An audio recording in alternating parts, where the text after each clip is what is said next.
ശ്രീനിവാസൻ എന്ന പേര് കേൾക്കുമ്പോൾ പ്രേക്ഷകരുടെ മനസ്സിൽ ആദ്യം തെളിയുന്നത് കണ്ടിട്ടും കണ്ടിട്ടും മതിവരാത്ത കുറെ നർമ്മ മുഹൂർത്തങ്ങളാണ്. നമുക്ക് കുറച്ച് വെള്ളം ചേർക്കാം. അയ്യേ, കുറച്ച് വെള്ളം ചേർക്കാം. നല്ല മൂത്തുള്ള പാലാ. കുറച്ച് ചേർക്കാം അല്ലേ? ചേർക്കാം. But Srinivasan was never meant to make us laugh. He was meant to make us uncomfortable.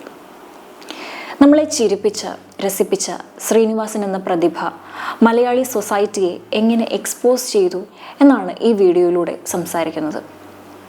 Comedy എന്നത് ഒരു പുറംചേട്ടം മാത്രമായിരുന്നു. അദ്ദേഹത്തിൻ്റെ കഥാപാത്രങ്ങൾ തന്നെ എടുത്തു നോക്കിയാൽ ഒന്ന് സൂക്ഷ്മമായി നിരീക്ഷിക്കുമ്പോൾ അവരൊക്കെ തന്നെയും നായകനാണോ വില്ലനാണോ എന്ന സംശയം തോന്നാം. പക്ഷേ ആ കഥാപാത്രങ്ങളൊന്നും നായകനോ വില്ലനോ ആയിരുന്നില്ല. അവർ നമ്മൾ തന്നെയായിരുന്നു.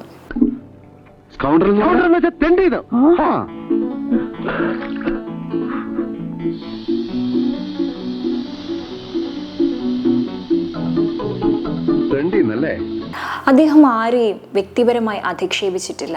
എന്നാൽ അദ്ദേഹത്തിൻ്റെ കഥാപാത്രങ്ങളിലൂടെ പക്ഷേ പലപ്പോഴും സമൂഹം പരിഹസിക്കപ്പെടുകയാണ് ചെയ്തത്. ശ്രീനിവാസന്റെ സിനിമകളും കഥാപാത്രങ്ങളും ഒരു കണ്ണാടി പോലെയാണ്. ഒരു വ്യക്തിയുടെ ഉള്ളിൽ ഒളിഞ്ഞുകിടക്കുന്ന എല്ലാ ദുർബലതകളും തിന്മകളും മറ്റു വികാരങ്ങളും ഒരു കണ്ണാടിയിൽ എന്ന പോലെ ശ്രീനിവാസൻ സിനിമകളിലൂടെ പ്രതിഫലിപ്പിക്കുന്നു. ഉദാഹരണത്തിന് എന്നെ പോലീസ് അറസ്റ്റ് ചെയ്യാൻ വരുന്ന ഒരു രംഗമുണ്ടല്ലോ, അത് നടക്കില്ല. അറസ്റ്റ് ചെയ്യാൻ വരുന്ന പോലീസുകാരെ എനിക്ക് ഇടിക്കണം, ഇടിച്ചിടിച്ച് നിലം പരിശാക്കണം, എന്നിട്ട് ഞാൻ സ്ലോ മോഷനിൽ നടന്നു പോകും. അപ്പോൾ തിയേറ്ററിൽ ഭയങ്കര ക്ലബ്സ് ആയിരിക്കും. വടക്കുനോക്കി യന്ത്രത്തിൽ തളത്തിൽ ദിനേശൻ തൻ്റെ ഇൻസെക്യൂരിറ്റീസ് മറയ്ക്കാൻ പൗരുഷം എന്ന മുഖംമൂടി ധരിക്കുന്നു. സന്ദേശത്തിലാകട്ടെ വലിയ വലിയ ആദർശങ്ങളും പ്രത്യയശാസ്ത്രങ്ങളും വിളിച്ചു പറയുമ്പോൾ അവിടെ എമ്പതി നഷ്ടപ്പെട്ട ഒരു സമൂഹത്തെയാണ് തുറന്നു കാട്ടുന്നത്. നമ്മൾ സടകുടഞ്ഞ് എഴുന്നേക്കേണ്ട സമയമായിരിക്കുന്നു. ഒരു കണക്കിന് പറഞ്ഞാൽ വൈകി എന്ന് തന്നെ പറയാം. എന്നാലും പെട്ടെന്നൊരു ബന്ധം നടത്തുമ്പോ ഈ പൊതുജനങ്ങൾ അതിനെ പൊതുജനങ്ങളുടെ കാര്യം കാണാം. എടോ പ്രഭാകര, ഒന്നവിടെ നിൽക്കുക. ഭാര്യയെടുത്ത് ആസ്പത്രിയില്ല. എന്താ അസുഖം? ഒരു നെഞ്ചുവേന വന്ന് ബോധം കെട്ടു വീണു. ഓഹോ, അച്ഛനെ അറിയിച്ചില്ലേ? അച്ഛൻ ആസ്പത്രിയിലുണ്ട്. ഉണ്ടല്ലോ, അപ്പൊ കുഴപ്പമില്ല, പറഞ്ഞാ മതി. 4-ാം തീയതി ബന്ധാണേ, ഞാൻ സമയം പോലെ വന്ന് കണ്ടോളാം. ചലോ. അതുപോലെ അക്കരെ അക്കരെ അക്കരെ എന്നിങ്ങനെ ഓരോ സിനിമയും സമൂഹത്തിന് നേരെ തിരിച്ചു പിടിച്ച ഒരു കണ്ണാടിയാണ്. ചാത്തുകേട്ട, ഞങ്ങളുടെ പ്രശ്നങ്ങളൊക്കെ തീർന്നു. നാളെ മുതൽ കടത്തിന്റെ ഇടപാട് വേണ്ട.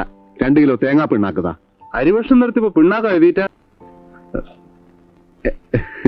പശുക്കൾക്കാ. നിശബ്ദതയും നർമ്മവും മാത്രം മതിയായിരുന്നു ശ്രീനിവാസൻ എന്ന കലാകാരന് മലയാളികളുടെ ഹൃദയം കീഴടക്കാൻ.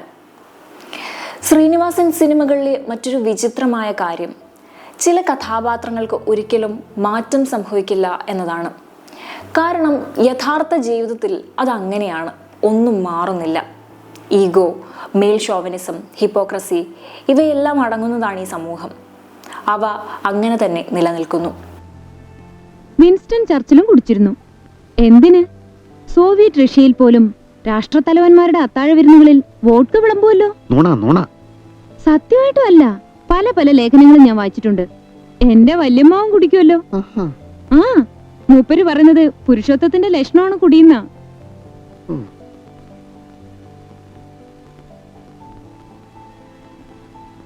സാധാരണയായി സിനിമ നൽകുന്നത് പ്രതീക്ഷയാണെങ്കിൽ ശ്രീനിവാസൻ എന്ന കലാകാരൻ നൽകിയത് യാഥാർത്ഥ്യമാണ്. സിനിമയില് 10-20 വില്ലന്മാര് സാറ് പുല്ല് പോലെ ഇടിച്ചിടുന്നത് കണ്ടിട്ടാ ഞാൻ സാറിന്റെ ഫാനായത്. അതുപോലെ സാർ അവന്മാരെ ഇടിച്ചോളൂ എന്ന് ഞാൻ വിചാരിച്ചു. സിനിമയാണോ ജീവിതം അല്ലാന്ന് ഇന്നെനിക്ക് മനസ്സിലായി. അല്ലെങ്കിലും പണക്കാരെയും ഫേമസ് ആയവരെയും ബഹുമാനിക്കാൻ ഈ മലയാളി കിഴങ്ങന്മാർക്ക് അറിയില്ലല്ലോ. ശ്രീനിവാസൻ സിനിമകളിലെ ഒരു പ്രധാന വില്ലൻ ഒരു വ്യക്തിയായിരുന്നില്ല, അത് ഈഗോ ആയിരുന്നു. മെയിൽ ഈഗോ ആകാം, പൊളിറ്റിക്കൽ ഈഗോ ആകാം, അങ്ങനെ അങ്ങനെ. That's why his characters talk a lot.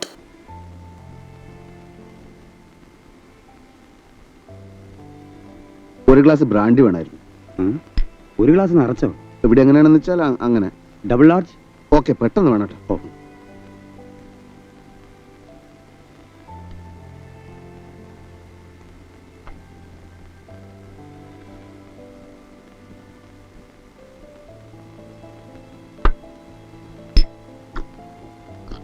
Soda വേണ്ടേ? വേണോ? സാറേ, കൂമ്പ് കരിഞ്ഞു പോകും. ശ്രീനിവാസന് മുൻപ് മിഡിൽ ക്ലാസ് മലയാളി എന്ന കോൺസെപ്റ്റ് വെറും ഒരു ഫിനാൻഷ്യൽ കാറ്റഗറി മാത്രമായിരുന്നു. എന്നാൽ ശ്രീനിവാസന്റെ വരവോടുകൂടി അത് കാഴ്ചപ്പാടും ഭാഷയും ശരീരഭാഷയും ഒക്കെയായി കുറച്ചുകൂടി ഡെവലപ്ഡായി.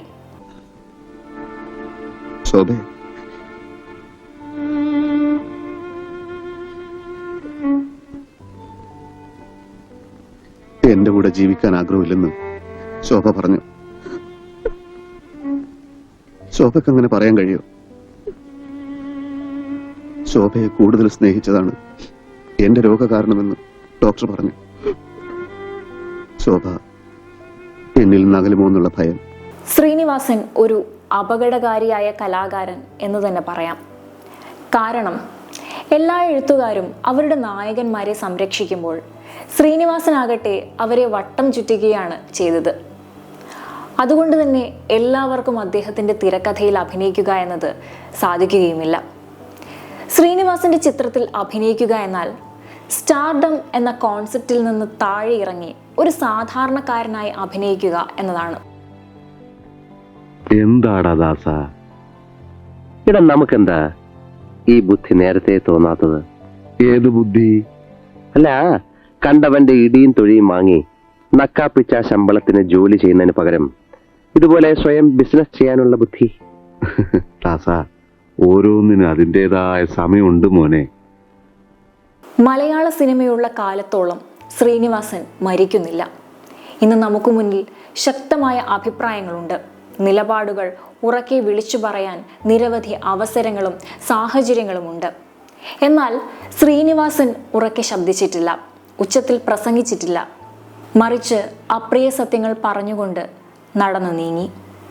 അദ്ദേഹത്തിൻ്റെ സിനിമ കണ്ട് ആദ്യം നമ്മൾ ചിരിക്കുമെങ്കിലും പിന്നീട് ആ കഥാപാത്രങ്ങളിൽ എവിടെയൊക്കെയോ നമ്മളില്ലേ, നമ്മുടെ ജീവിതമില്ലേ എന്ന് നമ്മൾ ചിന്തിക്കും. നമ്മുടെ ചെലവ് കഴിച്ചുള്ള മുഴുവൻ കാശും മാറ്റിവെക്കണം. ഇപ്പൊ 2 പശുക്കളല്ലേ? അതെ. അത് 4ആയി, 10ആയി, 50ആയി, 100ആയി, 1000ആയി. നമുക്ക് നല്ല ഒരു വീട് കെട്ടണം, ഒരു കാറ് വാങ്ങണം, ഒരു ഫ്രിഡ്ജ്, AC, VCR, TV. നമുക്കങ്ങ് സുഖിക്കണം. അതുകൊണ്ട് തന്നെ ശ്രീനിവാസനെ കുറിച്ച് പറയാം, the most dangerous comedian Malayalam cinema ever had. സത്യം പറയാലോ, ഒരു മാസം തട്ടി മുട്ടി ജീവിച്ചു പോണെങ്കിൽ തന്നെ ഒരു 1.5 കോടി രൂപ വേണം. ചില മാസങ്ങളിൽ 2 വരെ പോവും. അതേത് മാസം? ഏപ്രിൽ. അതാ പറയുന്നത്, ഞങ്ങളുടെ വിഷമങ്ങൾ നിർമ്മാതാക്കൾ മനസ്സിലാക്കുന്നില്ല. ശ്രീനിവാസൻ എന്ന കലാകാരൻ നിങ്ങളെ ചിരിപ്പിക്കുകയും ചിന്തിപ്പിക്കുകയും ചെയ്തിട്ടുണ്ടെങ്കിൽ നിങ്ങളുടെ ഇഷ്ടപ്പെട്ട കഥാപാത്രവും സീനും താഴെ കമന്റ് ബോക്സിൽ രേഖപ്പെടുത്തുക.